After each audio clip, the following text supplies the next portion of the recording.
יושבים במרפסת, אתה חושב על הקסאם. אני מנקה את הבית, תמיד אני חושבת על הקסאמים.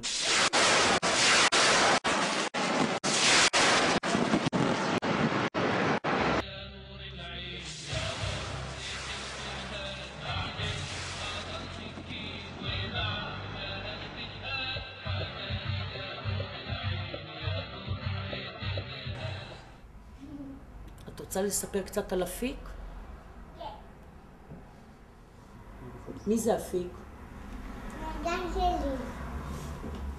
גן לילה. מה קרה לו? הוא מת. איך? נזק מקסאם. אנחנו היינו בחוץ. פתאום אנחנו נכנסים לגן, אנחנו לא הרגשנו את הקסאם. אני חשבתי משהו מדגדג אותי, בלחיים.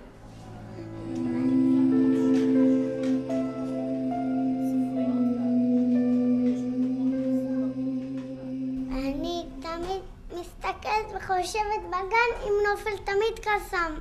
וגם לפעמים אני לא הולכת לגן כי אני מפחדת. ואני ממש מתרגשת לא ללכת לגן.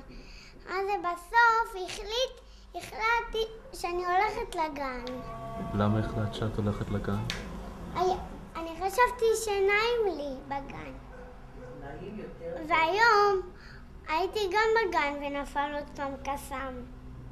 ואנחנו שמענו, היינו בפינה בובות.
אף אחד זה לא מעניין.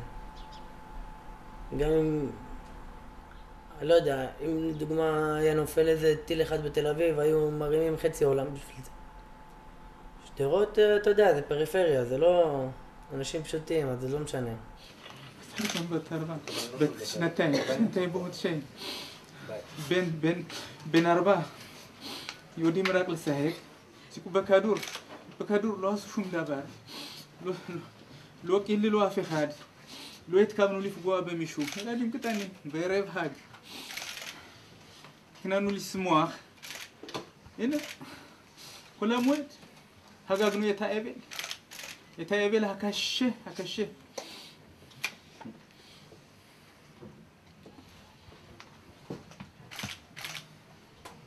לפעמים כשאני שומעת קסאם יושבת פה וחולמת על משהו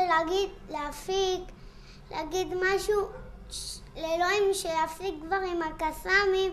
אני כבר אמרתי שלום לאלוהים, כבר ברכה לאלוהים. ואת חולמת על אפיק? כן. מה את חולמת? הוא יהיה בריא גם, לא שיצא הגוף שלו יצא מהשמיים. כן. ושירכבו לו את הגב. כן.